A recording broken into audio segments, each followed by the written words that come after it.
Welcome, ladies and gentlemen, to In Kuwait. Today we're covering the Martyr bouhamad shooting competition.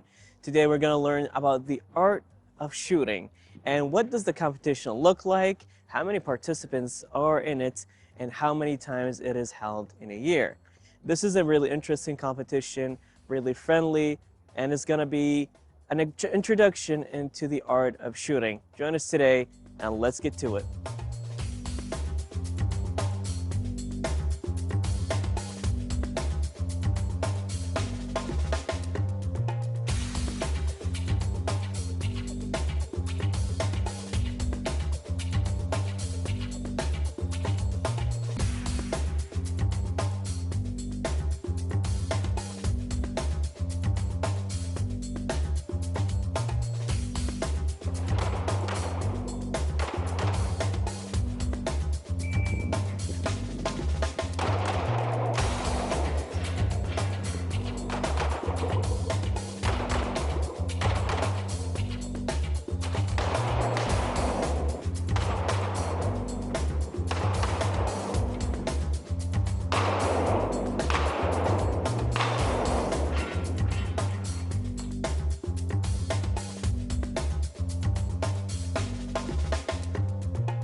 Welcome back, ladies and gentlemen, to our coverage of the Martyr shooting competition. Right now, I'm with Lieutenant Laiba Jassim Hamad. Lieutenant, welcome to the show. Thank you.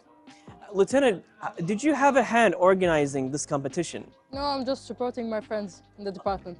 Okay. How long does a competition like this take to organize? It takes 2 weeks, actually, for us. And what type of shooting is this called? It's EPSIC. EPSIC shooting. Yeah. And how many participants do you have today? Today we have 2 in my department. In your department? Yeah. Are they, you're like hoping they win, like beat everybody? Really hoping, praying for them. Yes, yes. How many departments are participating in this competition? All the Special Forces department, actually. So let's say maybe SWAT, riot control, and all the departments, everybody is participating. Yeah. How many participants are we looking at? For the girls, there are 5 of them. Nice. And for the participants going into this competition, how do they win usually? by focusing, focusing on the goal, actually. So skipping everything ahead and just focusing on the goal to just win in it. Be patient. Yeah. And for the, what does the course look like? Like, is there specific stages? Beginner. After that, there is advanced. So it takes time to be advanced and pro.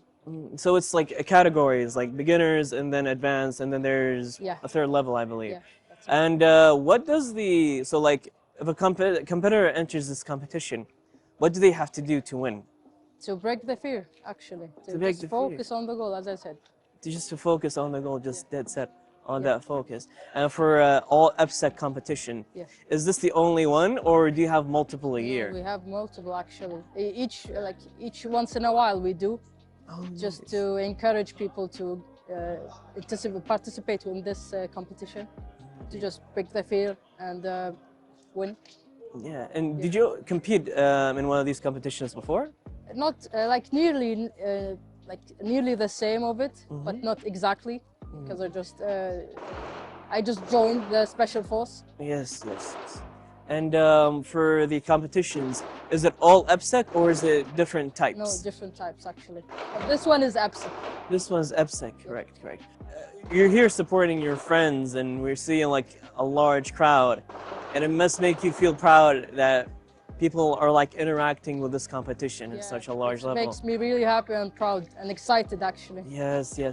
What type of guns are people using in this competition? Glock. What type of Glock? Glock 17. Glock 17. Is that the issue that everybody in the Special Forces has? No, actually, they have M16. They have different types of guns, actually. But we as girls, we use Glock and we use M16. M16. And that's the only type of gun you're allowed in this competition. Like, you can't bring a different type of gun, like a Beretta or something. No, we don't. What type of guns do people use in these competitions? Glock 17. Glock 17. And what caliber is the Glock 17? 9 millimeters. 9 millimeter. And that's the only type of gun allowed in today's competition, correct? Yes, it is. Yes, that's amazing. Thank you. And who are you hoping to win again? My department, actually, Your operations department. Operations department, and we hope so much. Good luck to you and your entire department. Thank you. Lieutenant Leba, thank you so much. Thank and with you. that, ladies and gentlemen, we'll take a quick break and we'll come back.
Welcome back, ladies and gentlemen, to our coverage of Martyr Bouhamad shooting competition.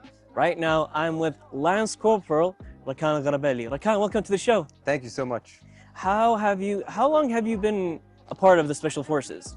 So I'm now pushing 2 years and 7 months, and I work at the training facility. And at the training facility, we do everything from training new recruits, giving courses ranging from fitness to shooting and to tactics.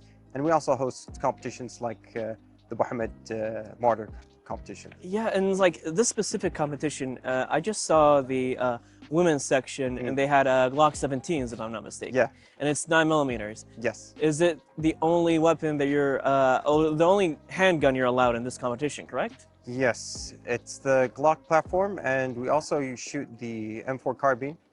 So tomorrow we're going to be shooting the M4 carbine. Today is just the pistol part of it.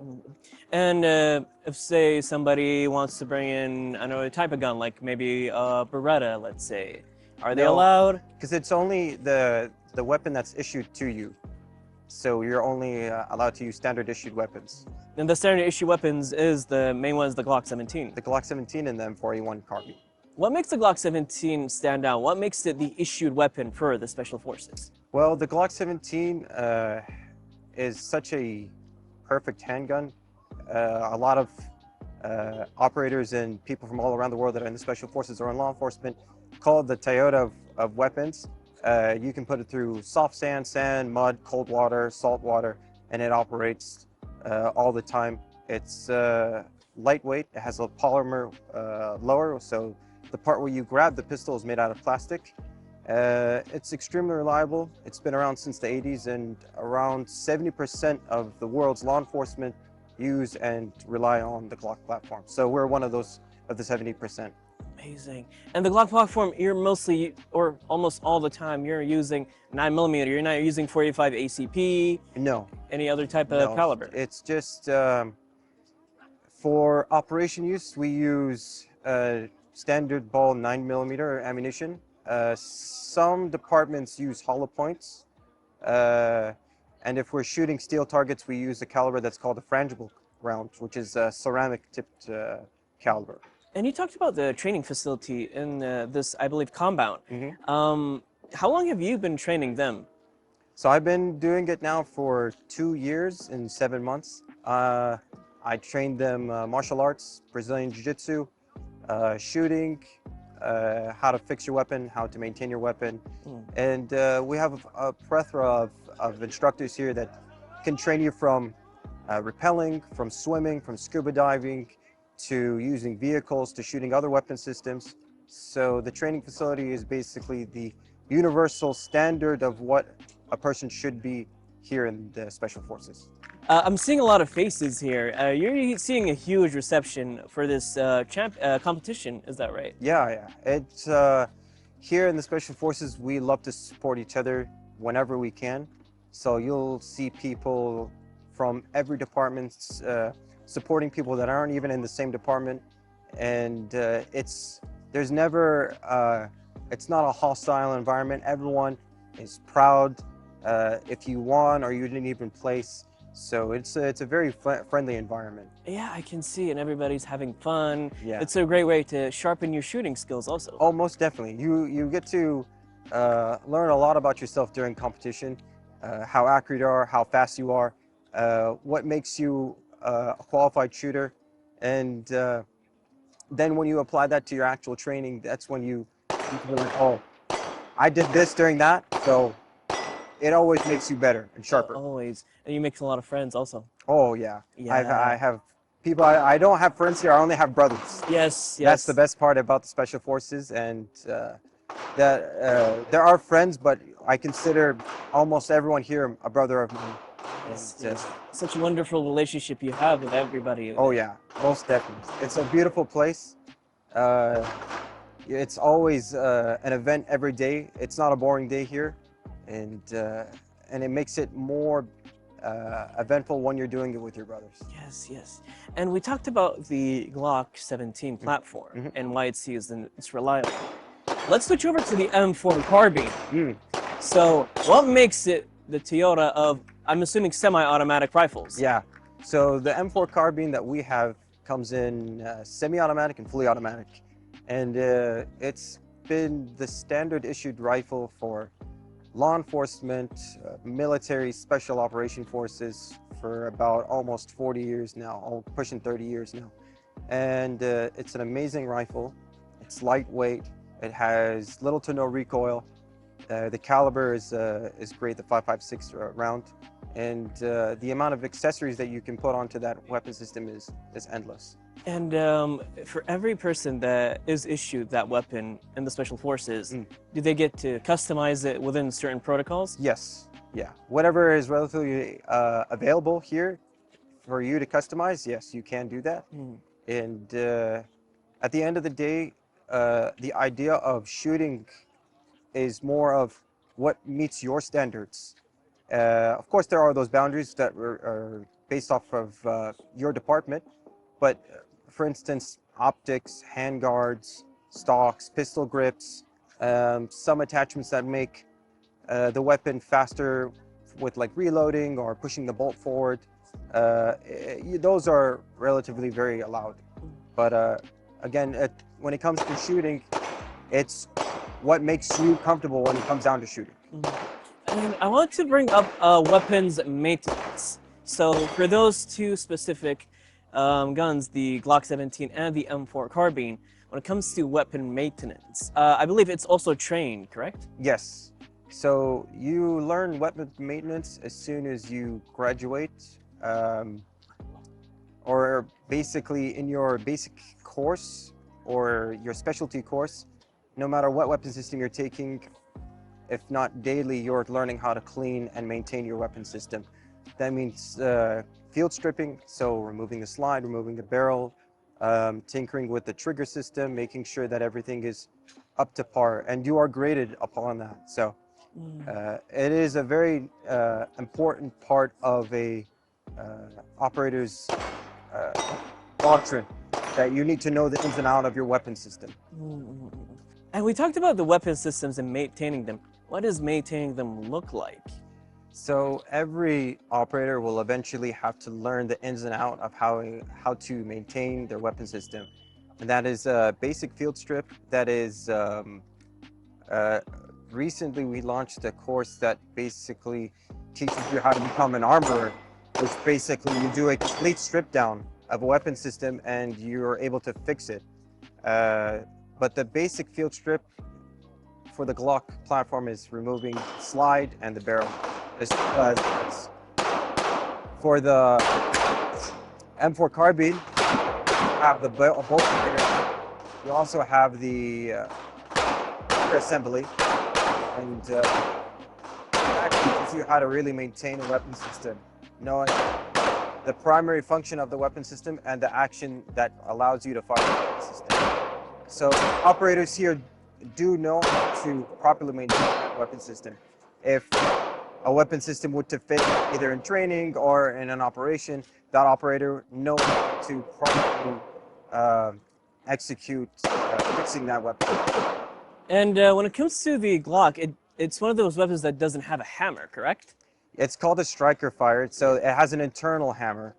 And that's what is so nice about the Glock platform, is that the idea was that they wanted to remove a lot of external features, such as like a safety switch and an external hammer, and they kept everything slimline within the weapon system.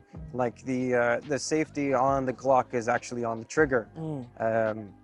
And a lot of people do use it for concealed carry. Concealed carry is basically when you are hiding the weapon system underneath your clothes, and usually when you have an external hammer or an external safety and you're trying to present that weapon, usually gets snagged on the clothes, either being the hammer or the external safety. So the Glock platform is a good weapon system for concealed carry and for quick action shooting. Less complicated than the 1911, maybe. Yeah, very much less complicated. Very much so. Yeah. And 9mm is a lot friendlier than 45 ABC. Oh, very. 45 is a very violent round. It has a lot of gunpowder in it, and there's a lot of recoil when you're shooting a 45. 9mm are very friendlier, if you will. There's less recoil, less gunpowder, and it's more controllable, more than a 40 or a 357 or a 44 or 45 Magnum. And same goes to the M4 carbine. So like 5.56 isn't as, let's say, violent as the 7.62. Yeah. Which is the one for the AK-47. Yes. Right? So shooting 308s or 338s, like 300 blackout, 300 blackout, all that kind of stuff. 5.56s are pretty much just a BB gun when you have a good setup. Yeah. So you can shoot a 5.56 comfortably in any position, and that's why it's the preferred weapon choice of the majority of armies and special forces and law enforcement around the world. And I want to take part this competition right now. It's an EBSEC style, correct? Yes. I've been told by one of your lieutenants. And what type of competitions? They're like EBSEC, and what are the others? So this one is IPSC, and the IPSC is basically competition shooting, and it's for fun. It's just to see your shooting standards within the special forces, and we do it every year in remembrance of those that have fallen in combat. And the other ones that we have that are also named after martyrs are more. There's one that we have where it's stationary shooting, so it's just purely accuracy. It's not off of time or anything. Like the ones we see in the Olympics. Yes, close to something. That, yeah. Yes, closer to that. And then we have one that is more aligned with the duty of what you would do in combat. So picking up heavy objects, going underwater, coming out, running upstairs, carrying heavy weights. You're wearing most of your gear. That is called بطولة غابزات, and that is also something where there's a lot of action and a lot of competition, but again, it's all friendly competition, and we all support each other. And the majority of our competitions are a mix of those two, where there's a lot of running and gunning, and then there's a lot of stationary and just hitting the target with a limited time zone. And I'm gonna take a wild guess and say run and gun is a lot more fun than stationary. Most definitely. The more we're known as the crazy bunch. So sometimes we need more action, we need more harsh environments, we need more difficulty to actually show our true potential. And that's what is amazing about the special forces here, and that's what separates us from the majority of departments here in Kuwait. You can ask a lot of people how they would like their competitions to be, and it just gets tougher and tougher every single time. So, and let's talk physical conditioning for these type of competitions. Like for EBSEC, there is, I believe, some degree of physical conditioning that's more than, let's say, a stationary shooting competition. Oh yeah. Like, what's the peak run and gun? Like, what's the most physically demanding shooting competition? So shooting in general has a lot of strain on your hands and your forearms. So if you put in the amount of hours into shooting, eventually your grip, your forearms start to get used to that shooting pattern. The running aspect, yeah, it looks like it's okay, like, Yeah. but when you do it, you get winded pretty quick because it's a mix. It's 50% physical, 50% mindset, and that mindset, you don't want to miss. You don't want to get a low score. You don't want to get a low time, and that causes you to get nerves and. Yeah, so it's 50-50 when it comes down to the physical aspect and to the mental aspect. So I would say you would need to have a stronger mindset than a physical aspect when it comes down to especially the IPSC course.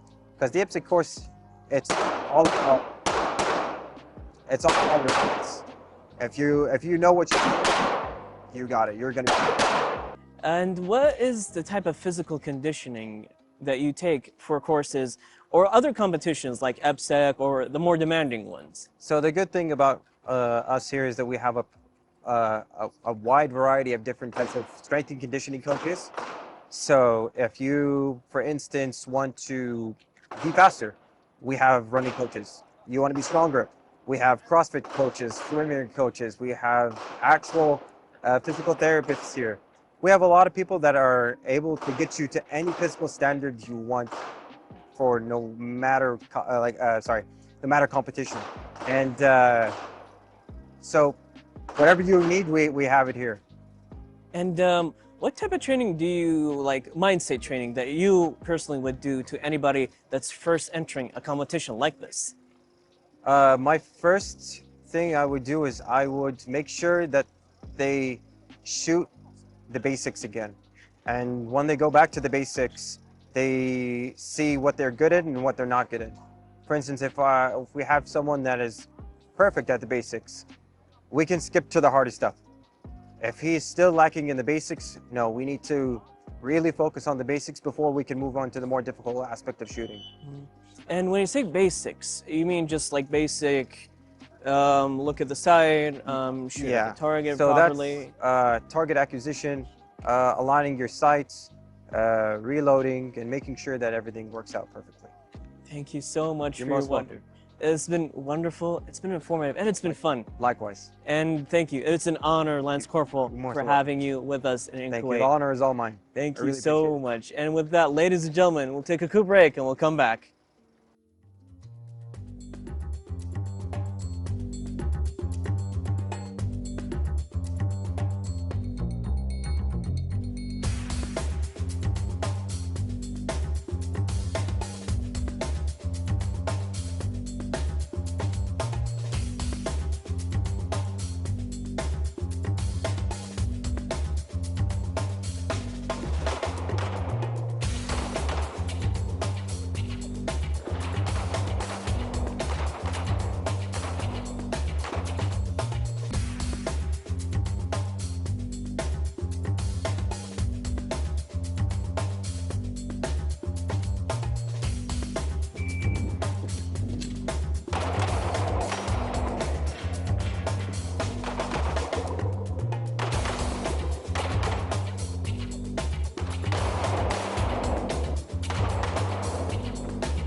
And that, ladies and gentlemen, concludes our journey into the world of shooting and what makes it such a special event in the Martyr bouhamad competition. Thank you so much for joining us. Till next time, we'll see you then.